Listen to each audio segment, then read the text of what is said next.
I'm going to speak about men here because I've observed it more in men, is that they'll often stay under the thumb of their father. And you think, well, why would someone do that? Because it means they're subject to the tyrannical judgment of their father. They're always concerned about what their father would think or whether their father approves of them, and so forth. So you have your parents, and of course your parents have friends who are about their age, and maybe some of them are people you only know peripherally. And I might ask you, well, do you care more about what your parents think than you care about what these peripheral people who know your parents think? And then the answer to that is, well, of course. And then the question that arises out of that is, why? I mean, for someone else, your parents are the peripheral people, and their parents are central. Like, why is it logical that your parents' opinion makes any more difference to you than the opinion of some randomly selected people who are approximately that age? Why is it the case that you would consider that they would know more than someone else? I mean, I know they know you better, and fair enough, but that's not the point.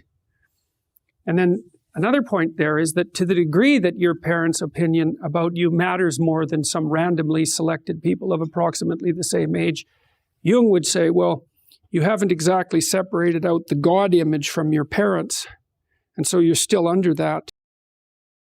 And it's like, well, you have your parents and you have nature and culture as parents, and you shouldn't be thinking that your parents are nature and culture as well. They shouldn't have final dominion over you. It means that you're not an individual yet, if that's the case. Freud said, for example, that no one could be a man unless his father had died. And Jung said, yes, but that death can take place symbolically.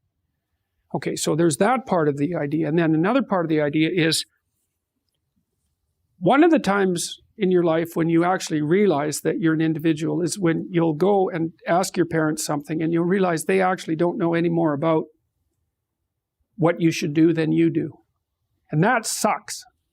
And that's partly why people are often willing to maintain a tyrant-slave relationship with their father. It's like, on the one hand, you have to be inferior in a relationship like that. You know, you've always got the judge watching you.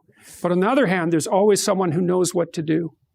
There's always someone standing between you and the unknown that you can go ask, what should I do? Well, at some point, you'll realize that the reason you can't ask that anymore is because they actually don't know any more than you do. And then that's a pain. Like that is a symbolic death. And that's also when you establish a more individual relationship with your parents. It's at that point that you could conceivably start taking care of them instead of the reverse. And that's a time that should come. But you have to let that image of perfection go. And that exposes you. Carl Jung talked about this phenomenon. He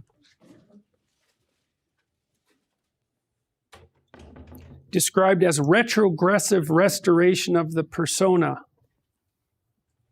And so it's a complicated idea, but basically what it means is that sometimes you take a leap forward and you learn some things, but you can't catalyze a new identity. So you try to go back and hide in your old identity. And that actually doesn't work because, well, things have changed and you've learned something and that isn't who you are anymore.